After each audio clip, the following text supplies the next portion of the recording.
GoForThe2.com in with the Week 2 predictions. Let's jump right into it. Northern Illinois got blown out by Iowa last week, 33-7. Kirk Ferentz became Iowa's all-time winningest head coach.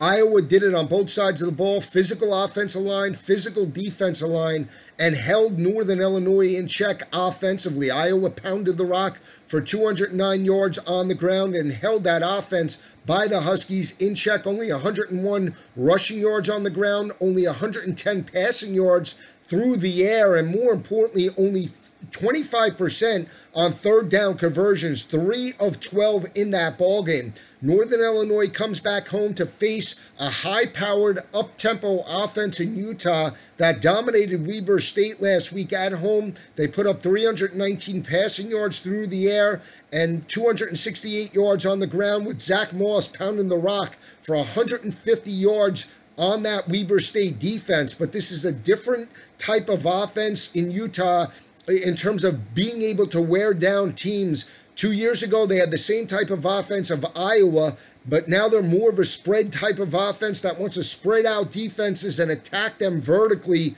through the air with their quarterback Huntley. I think that favors Northern Illinois in this matchup. Biggest progression for teams usually comes from week 1 to week 2, so I think you're going to get Northern Illinois' best effort. They had a lackluster week 1 effort. They now come back home. I think they're in this ball game from start to finish. Sutton Smith got shut down last week. Expect him to be a difference maker in this ball game. In the end, Utah wins a high-scoring 33-30 win over Northern Illinois, but don't be shocked when the Huskies are in this ball game from start to finish. Let's turn our attention to a in-state rivalry. It's Penn State, it's Pittsburgh. Very intriguing battle. Penn State got pushed to the limit against App State.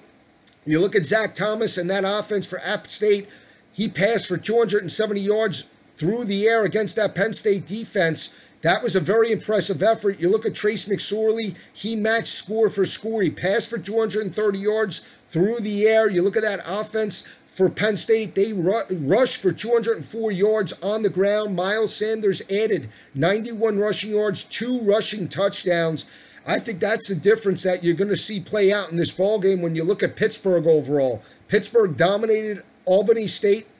They won that matchup 33-7. Kenny Pickett passed for 159 yards through the air. Pittsburgh rushed for 238 on the ground. But more importantly, you look at that Pittsburgh defense. They allowed Vinny Testaverde Jr. to pass for 263 yards through the air against that defense. That was a very unimpressive effort, and I think that's the matchup. Trace McSorley going up against Pittsburgh over Pittsburgh secondary. Over the last couple of years, Pittsburgh's secondary has been the weak link of that defense. 2 years ago, they were ranked 127th out of 128 teams, right second last to Arizona State, giving up 333 passing yards per game in 2016. Last year, they got it down to 264, but they allowed Albany's quarterback to pass for 263 last week. I think the speed is the difference of Penn State. It's a rivalry game. You look at the last 2 matchups. Penn State won that matchup in Happy Valley last year, 33-14. They played a very sloppy ball game. 2 years ago in Heinz Field, Pittsburgh won a 42-39 game. This has recruiting wars all over it. Expect Penn State to be up into this ballgame. They will not take Pittsburgh lightly. Pittsburgh is an arch rival. It's an in-state rival. And when you look at Penn State, they have not played well away from home. Over the last couple of years under James Franklin, they are now 15-0 at home. They got that victory by only 7 points last week, but prior to that, they've won those 14 games at home by 24.6 points per game. They've struggled in recent years on the road. Don't expect it this weekend. Last year, Penn State lost to Michigan State and Ohio State on the road. They'll be up. They'll be ready for this ball game. And Trace McSorley has a huge day against an inexperienced Pittsburgh secondary. Penn State wins this ball game 37-20 over the Panthers Saturday night. It's an 8 o'clock kick. Let's turn our attention to another intriguing ball game. It's a big Pac-12 clash. It's Stanford. It's USC. USC has won 4 of the last 7 since 2013. They won the last two games last year. They won in the Coliseum 42-24. They also won 31-28 in the Pac-12 championship game. USC has won their 4 games by 7 points per game. You look at Stanford. Stanford's won their 3 games by 16 points per game. But I look at Stanford's week 1 matchup against San Diego State. They couldn't run the football on that Aztec defense. They only put up 50 rushing yards on the ground. That offense did pass for 332 through the air with Costello. But I like the speed of USC's defense, their ability to run sideline to sideline. You look at USC, they struggled with UNLV and Armani Rogers. They allowed 309 rushing yards to Rogers and Lexington Thomas. But I still think the athleticism of USC is the difference. They held UNLV to 3 of 12 third down conversions. I think they could force Stanford into long third down situations, and that's where their speed will take advantage. And more importantly, I think the offensive playmakers for USC is the difference. You look at JT Daniels last week, 22 of 35, 282 yards, 1 touchdown, no interceptions. You look at Stephen Carr, limited duty last week, 9 rushes, 54 yards. But I think his play in the short to intermediate passing game is the difference in this ball game. Expect USC to match him up on nickelbacks and linebackers.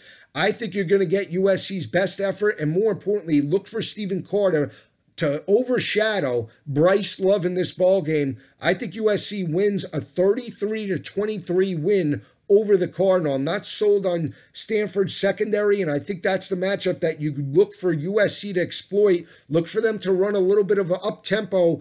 San Diego State and Christian Chapman were a one-dimensional offense. That's why Stanford was able to have success. USC will spread out Stanford. That's the difference. USC wins a 33-23 victory over Stanford this coming weekend in Palo Alto.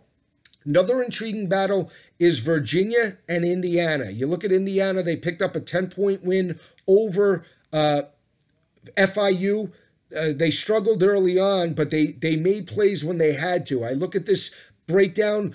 Indiana as well won this ball game 34-17 last year, but this is a different team under Bronco Mendenhall. They rushed for 301 rushing yards last week in the win against Richmond. You look at their 7 losses for Virginia last year. In 6 of their 7 losses, they failed to rush for over 100 yards. In one of their losses, they rushed for only 102 yards. But the one thing that Bronco Mendenhall preached and predicated at BYU was a physical offense and defensive lines. I think that's the difference. You saw their quarterback Perkins step up last week. You saw Jordan Ellis step up for the running game for Virginia. That's the difference in this matchup. I look for Virginia to run the football. I think they can move the football on Tom Allen and that defense. I'm not sold on Peyton Ramsey being able to attack Virginia's defense. I think Bronco Mendenhall is a better head coach, and Virginia does pick up a 4-point win, 28-24 over Indiana in Bloomington. Another intriguing battle is Colorado-Nebraska. Nebraska got rained out against Akron and Terry Bowden, so Martinez, the freshman, will be making his first start against Colorado and Mike McIntyre's club that dominated Colorado State in that ballgame. They rushed for 238 yards on the ground, but more importantly, their quarterback, Steven Montez, completed 88% of his passes, 4 touchdowns, 1 interception, over 250 passing yards in that ballgame. To me, I think it's the defense of Colorado. I was very impressed with their secondary play going up against KJ Carter-Samuels, and more importantly, Mike McIntyre is a defensive head coach. I said it before when I broke down Nebraska. Nebraska, even though Scott Frost is the right guy for the job, they allowed their most rushing yards and had the worst rushing offense in Nebraska history over the last 20 years. Last year, Nebraska only averaged 107 rushing yards per game. They allowed 214 yards on the ground to opposing offenses. I think that favors Colorado and Steven Montez. He's a mobile quarterback. Martinez is a freshman. A lot of pressure on Scott Frost to win this ball game. I think Colorado's the better team. They have the better secondary with a solid defensive game planner in Mike McIntyre. I think it'll be close, but in the end, I still think Colorado does win a 31-24 victory over Nebraska and spoils Scott Frost's first game as head coach. Colorado 31, Nebraska 24 in that ballgame. Two other intriguing games, Michigan State and Arizona State. It's a very intriguing battle because everybody was knocking Herm Edwards. Was he the right guy? I knocked him early, as well. I didn't think he's a college coach. They stepped up. I was wrong. Week number 1, 49-7. Manny Wilkins exploited that defense. But more importantly, the Arizona State defense stepped up and held UTSA to only 2 rushing yards on 34 attempts. Now they face a blue-collar team in Michigan State that struggled against Utah State. They won that matchup 38-31. You look at Michigan State's defense, they struggled in terms of pass coverage. They allowed over 280 passing yards to Utah State in that matchup. They're going to be attacked by Manny Wilkins, but this is the matchup that I look playing out. Last year, Michigan State had the 3rd best rushing defense in college football. They only allowed 95 rushing yards to opposing offenses.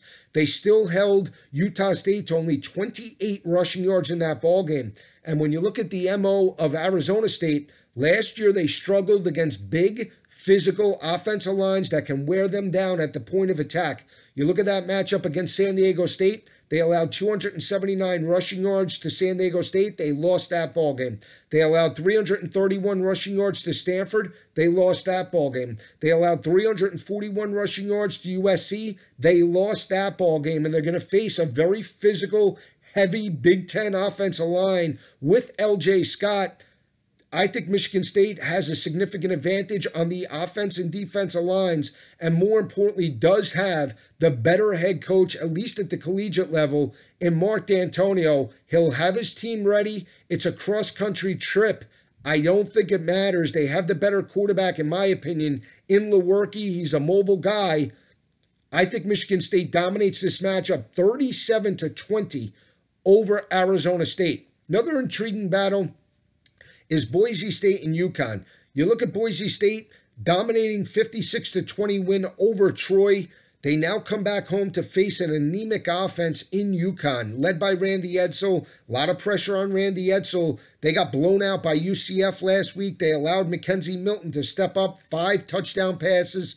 But I look at UConn's offense in that matchup. They were able to rush the football for 229 yards on the ground. It's the same type of similar offense in Boise State. Boise State is dominant at home, but I think UConn can run the football, keep this game close, and more importantly, look for Boise State to be looking ahead to Week 3 against Oklahoma State in Stillwater. I look for UConn to keep this game very, very close. In the end, I think Boise State wins a 40-20 win over UConn. It's not easy. Randy Edsall and the crew are in this game from start to finish. But in the end, Boise does pick up a 20-point win over UConn. Stay with me all season long. You can follow the radio and TV show every Saturday, Fantasy Sports Radio and TV Network, 10 to 1 p.m. Have a great weekend, everyone.